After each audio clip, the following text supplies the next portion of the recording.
Hello everyone, welcome to my another blog. তোমরা আমার কণ্ঠ শুনে আশা করি বুঝতেই পারছো আমার অবস্থা খুবই খারাপ। কেন জানি হঠাৎ করে এত বেশি ঠান্ডা লেগে গিয়েছে। সবকিছু মিলিয়ে আজকের দিনটা খুবই খারাপ গিয়েছে, অনেক কষ্টে গিয়েছে। তো আজকের দিনে কি কি করলাম, কি রান্না করলাম, সবকিছুই তোমাদের সাথে এই ব্লগে শেয়ার করব। আজকের ব্লগটা শুরু করেছিলাম দুপুর থেকে। দুপুরে রান্না বসিয়ে ভিডিও অন করে আমি আজকে প্রথমে কইডা আর ডিম ভাজি করেছি।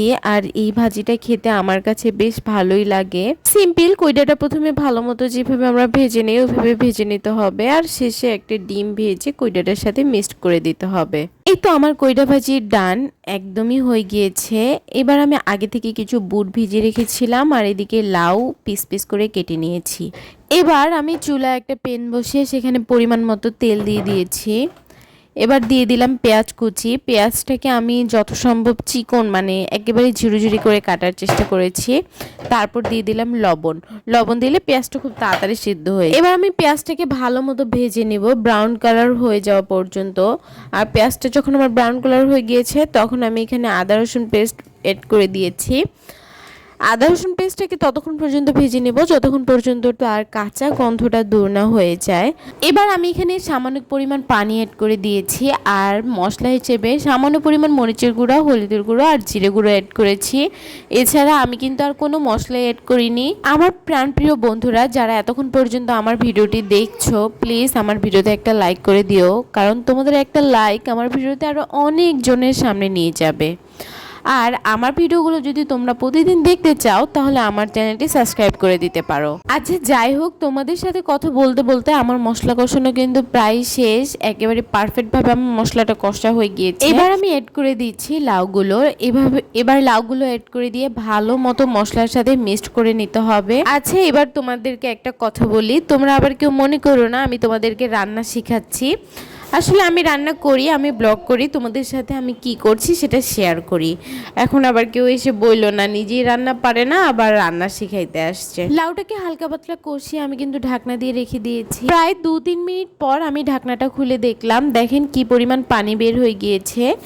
এবার আমি এই পানিতেই বুটের ডালটা দিয়ে দিব, তাহলে ডালটা আর লাউটা খুব সুন্দরভাবে সিদ্ধ হয়ে যাবে। আর এই বুটের ডালটা আমি প্রায় 2 ঘন্টার মতো ভিজিয়ে রেখেছি। আর কেউ যদি না ভিজিয়ে রান্না করতে চায় তাহলে অবশ্যই প্রেসার কুকারে রান্না করতে হবে, কারণ আমি অনেকবার এমন হয়েছে যে আমি আগে থেকে ভিজিয়ে দেইনি, পরবর্তীতে আমার মনে হয়েছে এই ডালটা দিলে ভালো হবে, তখন আমি প্রেসার কুকারে সিদ্ধ করে নিয়েছি আর খুব সুন্দর সিদ্ধ হয়ে যায় প্রেসার কুকারে দিলে। আর এই পর্যায়ে আমার মনে হচ্ছিল লবণ আর হলুদটা একটু কম কম লাগছে, তাই আমি সামান্য পরিমাণ লবণ আর হলুদ দিয়ে দিলাম। এবার আমি আবারও ভালো মতো নাড়াচাড়া করে নিব। ভালো মতো নাড়াচাড়া করে ঢাকনা দিয়ে সিদ্ধ হওয়ার জন্য দিয়ে দিব।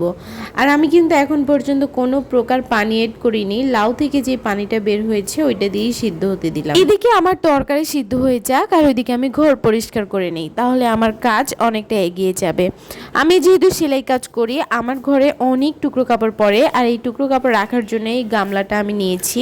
এটা একদম খাটের ভিতরে ঢুকে রাখি যেন আমার ছেলে আর নোংরা করতে না পারে। এদিকে আমি বারবার এসে চেক করে নিচ্ছিলাম যে আমার তরকারিটা নিচে লেগে না যায়। তো না, দেখি ভালোই এখনো লেগে যায়নি, আবার এখনো অনেকটা সিদ্ধ হওয়াও বাকি। তো আপুরা, তোমরা আমার ভিডিওটা কে কোথা থেকে দেখছো, কোন জেলা থেকে দেখছো অবশ্যই কমেন্ট করবে।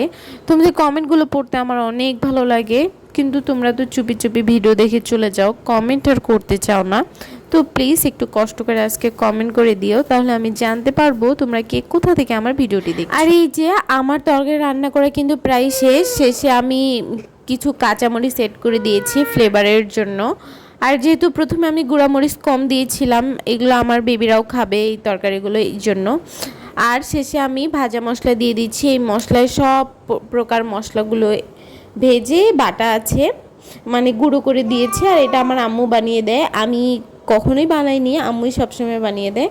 তো যাই হোক, আজকের ভিডিও এইখানেই শেষ।